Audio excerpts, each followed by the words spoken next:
Hello, I'm Heather L. Montgomery, and Piper's with me today. We're going to be reading Something Rotten, a fresh look at Roadkill, written by myself and illustrated by Kevin O'Malley. Thanks to Bloomsbury for permission to post this today. We're going to read the note from the author today and the first chapter. And another day, we'll post the second chapter. A note from me, the author. This is where the magic happens, said my guide, a tanned man who looked up from a Crocodile Dundee-style hat. He swung open the lid of a 6-foot-long white chest freezer, a freezer that reminded me of a coffin. A skull stared up at me. Deep black holes that once were eyes seemed to issue a challenge. Come closer. So I inched one tiny step forward and peeked inside the freezer.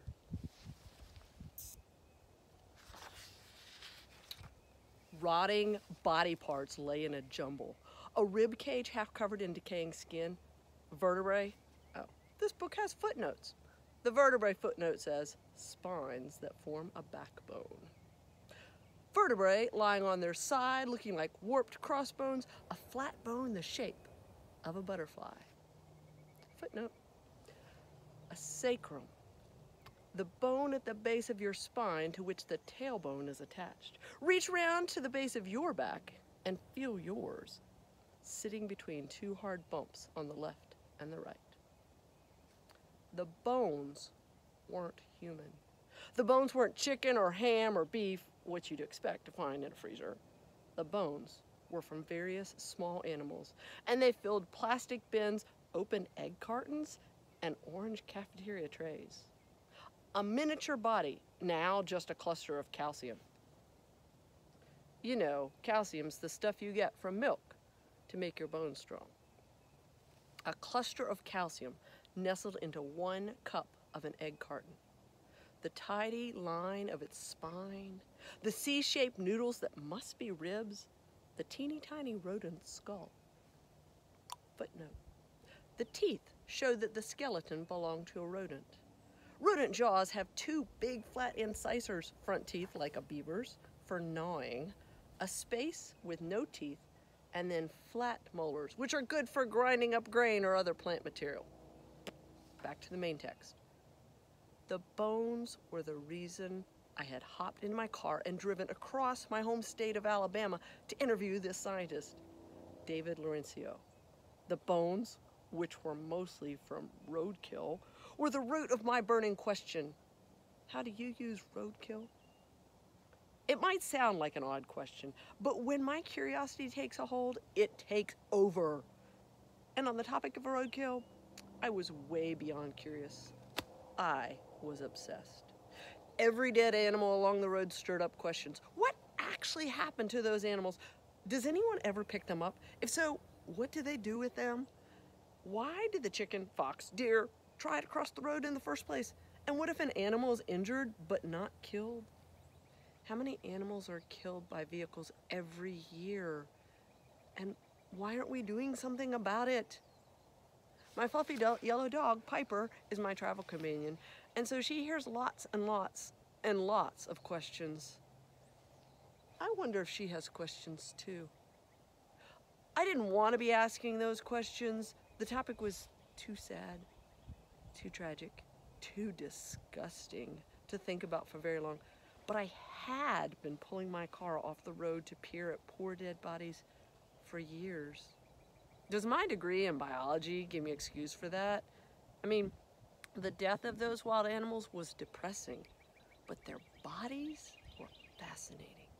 Each carcass was an opportunity to get close to wildlife, to touch the velvety fur of a bobcat, to wonder at the miracle of muscles inside a deer, and to run a finger over a snapping turtle's jagged spine. For years, it was like 2 different people waged a tug-of-war inside of me, one repelled by the bloody body and one reaching for it. Until one day, I gave in and let those questions take over.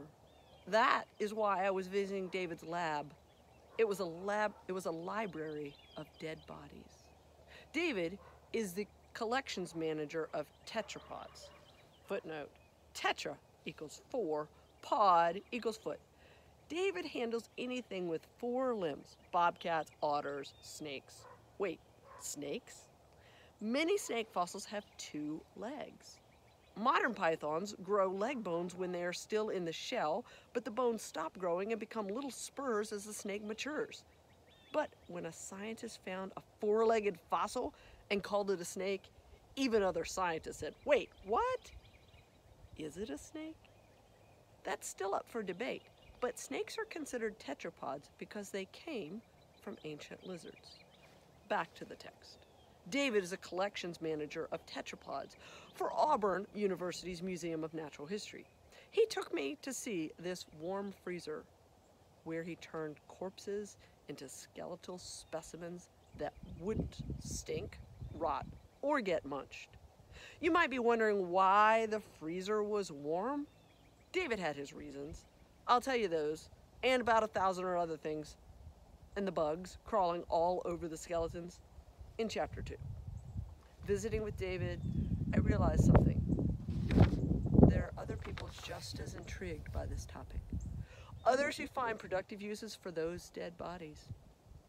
Others who care. Little did I know then just how deep I would go, elbow deep at times, into this roadkill research. Warning, this book is not for the squeamish souls. It's full of lung-eating parasites. Parasites live on the inside or outside of another creature in order to steal their food or flesh, bit by bit. It's full of ropes of intestines, and of course, it's full of bloody bodies. The scientist in chapter 2 who pulls squiggly things out of roadkill snakes, is she squeamish? No. Disgusting doesn't stop her. This book is not for the reckless reader. It's full of things you shouldn't do. Not at least until you're an authorized, bona fide, certified expert. I'm serious. You could catch Lyme disease, end up with a parasite in your eye, become roadkill yourself. Rubber gloves don't protect you from everything. Note, recently, a Russian kid caught the bubonic plague from a marmot he was skinning. That's the plague, you know, the one that killed off 50 million people in the 14th century. Because this kid got sick, 17 people had to be quarantined, and 4,000 had to get vaccinated. We don't need another epidemic. I saw a picture of a guy with the plague. All that's left of his hands are crusty, blackened stumps. Back to the text. An 11-year-old in chapter 6 who rebuilt a giraffe from the bones up?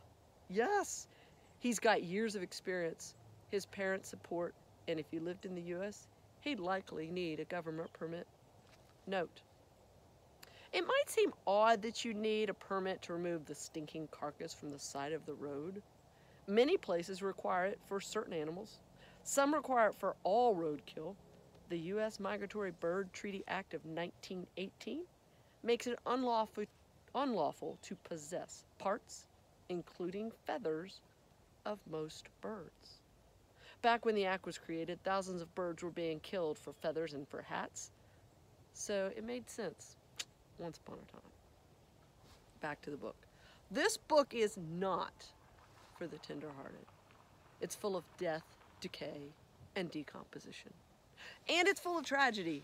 Wildlife vehicle collisions kill over 1 million animals a day. And that's just in the United States. When I learned how many animals were dying, I wondered if we had to sit around and watch it happen. I asked even more questions. I visited people who work with roadkill, and I put my hands on those bodies. While I was touring a wildlife disease center, a veterinary student asked me, she said, "Roadkill, it's not the end of the story." What did she mean? What stories could roadkill tell? So I began to look myself, and to touch, and to listen. Did you know that fly maggots make a slurching sound? Of course, slurch isn't a real word, but that's onomatopoeia for you. And I even began to smell. Piper, she thought I should roll in it. But I found many other people were looking at it too. Others who, through looking directly at the tragedy, turned it into a triumph. A scientist who now understands cancer better. Citizens who track where wildlife cross the road. Scientists who are halting extinction. Kids who make art. All thanks to Roadkill. That's what this book is about. The discoveries, ingenuity, and hope that have been inspired by Roadkill. And it all started with one squished snake.